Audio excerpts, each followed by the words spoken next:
secrets of life in the universe. But one historic incident stands above the rest when it comes to proof of such communication. The year is 1980. In the midst of the Cold War, the entire world is on edge. The possibility of nuclear annihilation sparked by conflict between America and the USSR is at an all-time high. This is December 1980, period of extraordinary international tension. Ronald Reagan has been elected as president, and Margaret Thatcher is in power in the United Kingdom. This is a period where the Cold War is decidedly frosty, and indeed there's a danger that it might become pretty hot. In preparation for a counterstrike, U.S. troops are stationed at Bentwaters Royal Air Force Base just outside the forest of Rendlesham in the UK. Around 3 a.m. on the night of December 26th, radar loses track of an unknown object in the woods outside the base. Soldiers on guard duty notice something strange high above the forest.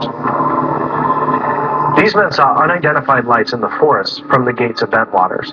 Radar indicated it could potentially be a downed aircraft. Among the soldiers to witness these lights are Airman First Class John Burroughs and Staff Sergeant Jim Peniston. They quickly form a team and are dispatched to the woods for investigation. What they find after driving into the forest is not a downed aircraft. As I was getting out of the vehicle, it felt like there was static electricity in the air. Things felt abnormal.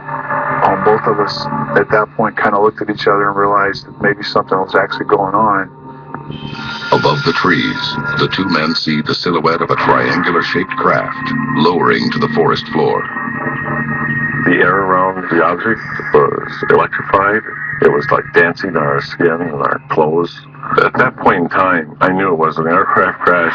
I knew I had an unknown object in front of me. Sergeant Peniston immediately reaches for his notebook to record the details of a craft that defies logic.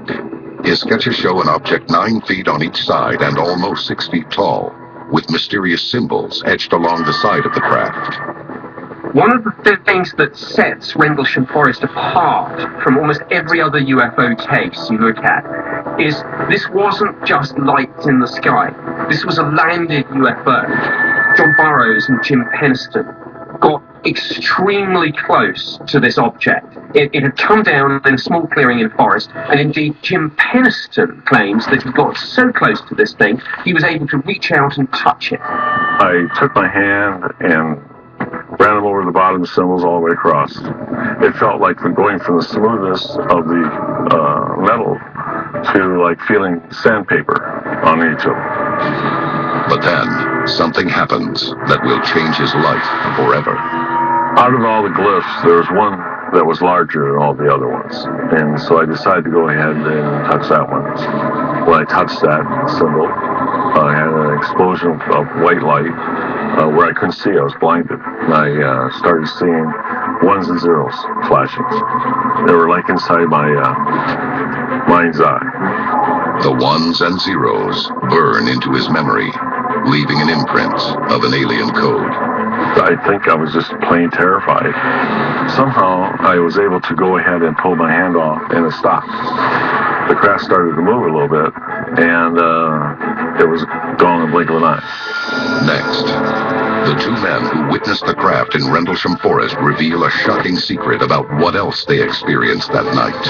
And their hunt for the truth reveals chilling real-life recordings of one of the most shocking alien contacts of all time. It's coming this way. It is definitely coming this way. And the vision it leaves behind. But while recounting the experience, a startling revelation is made. John Burroughs maintains a different memory of the event entirely. I do not remember seeing Jim walk around the craft. I do not remember touching the craft. What I clearly remember was we got close to something, and the next thing I know, it appeared to go up into the sky and shoot out towards the coast. But the most unexpected difference, the time on their synchronized watches differs after the incident by almost 45 minutes. Whatever we encountered affected our memory, and at one point, because of the static electricity or the whatever was in the air, it could have affected our memory, or could have affected what we saw. When John Burroughs and Jim Penniston returned to base, it transpired that more time had elapsed than they realized. Moreover, there was discrepancy in their wristwatches.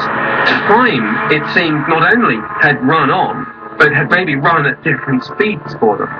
Now, this takes us to some quite extraordinary territory, but when you talk to both John and Jim, and indeed to people who looked at this case, some quite extraordinary theories are being bounced around, ideas of time travel.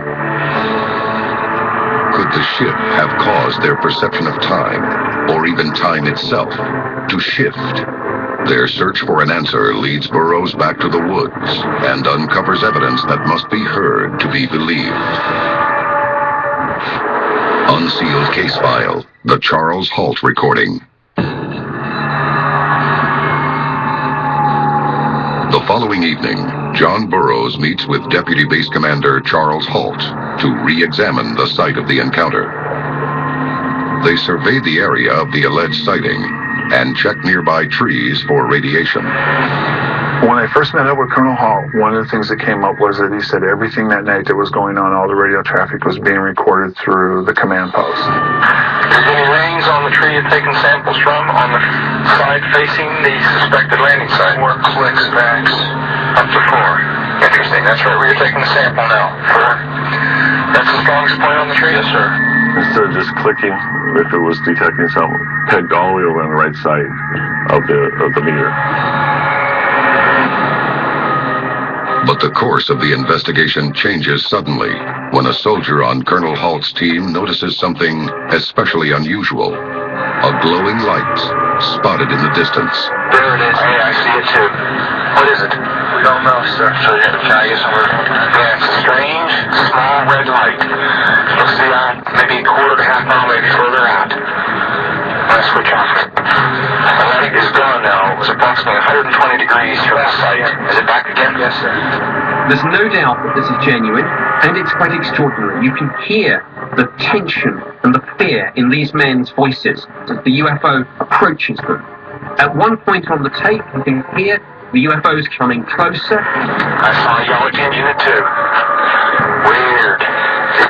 It appears to be maybe moving a little bit this way. It's brighter than it has been. Yellow. It's coming this way.